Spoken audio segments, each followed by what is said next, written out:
Welcome to the Bare Political Facts. Can we get back to politics, please? Yo. Hello and welcome to the Bare Political Facts. I'm Julia Sakura and I'm joined by Mitchell Garber as your host for today's podcast.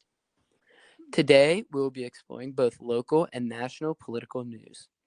We have a few stories lined up to keep you updated on this past week's events. First, we will share an update on President Trump's health battling the coronavirus. Next, we will take a look into this week's vice presidential debate. And following that will be a local Pennsylvania story regarding a Lancaster district attorney.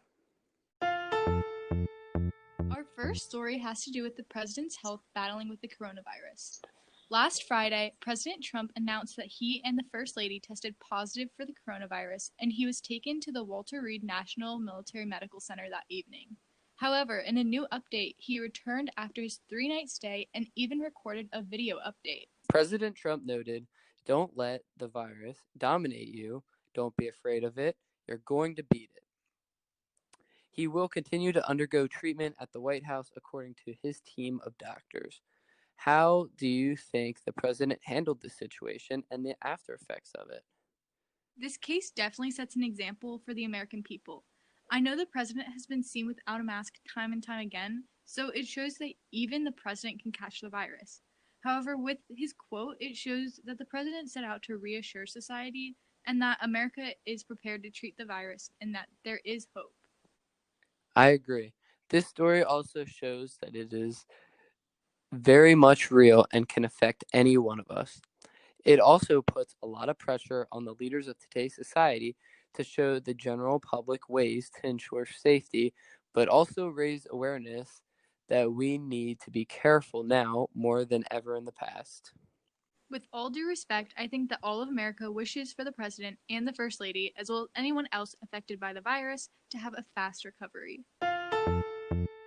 Our next story has to do with this week's vice presidential debate. On Wednesday, Senator Kamala Harris and Vice President Mike Pence shared the stage in Salt Lake City at the University of Utah. The debate, moderated by Susan Page, a Washington borough chief, still occurred, even with extra COVID precautions. I wondered if they would even have the debate after understanding the president's current state battling the virus. You said they did take extra precautions? Yeah, even though Pence was cleared to be at the debate, there were some changes made. The Biden-Harris campaign requested for the candidates to be 12 feet apart instead of the previously agreed 7 feet. Masks were required, and a plexiglass screen was to separate Harris and Pence.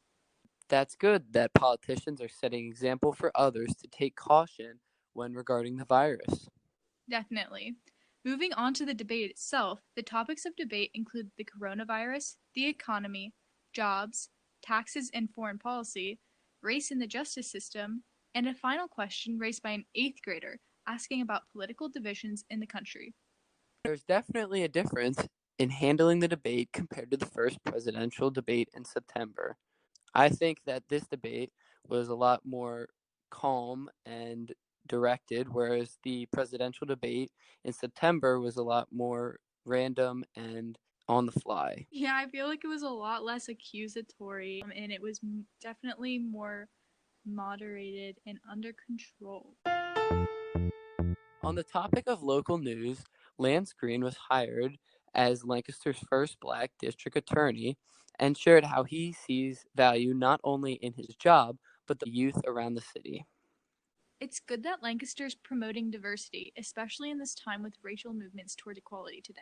Yes, this is fairly notable news considering the racial tensions that have been going on, and especially because it affects Pennsylvania, even locally in Lancaster City. Just a few weeks ago, Lancaster City saw protests being held over a mentally ill black man who was shot and killed by an officer. It is really unfortunate to see that the world is really focusing on these issues now when they have been a problem for many years. Even Green noted that in his position, some people even questioned a person of color being in the authoritative position he is in. Yes, Green also mentioned how over 90% of district attorney officials are white. Despite the color of his skin, though, Green is still doing a lot to help the community.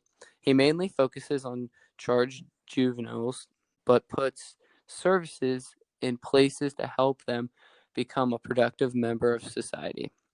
He works in the community and even teaches others at Elizabethtown College. How do you think Green is handling this position as a precedent for other district attorneys to come?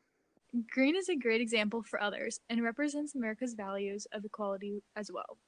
It is great to see that he plays a part in helping troubled youth to change their ways, which is good to address problems now before they become worse in the future. Educating others is also really important. So, hearing that Green teaches principles of justice also helps to restore faith in broken American ideals.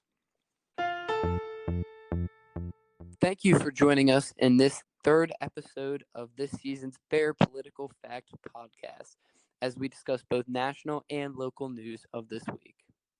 Be sure to stay tuned for next week's episode, and thanks for listening.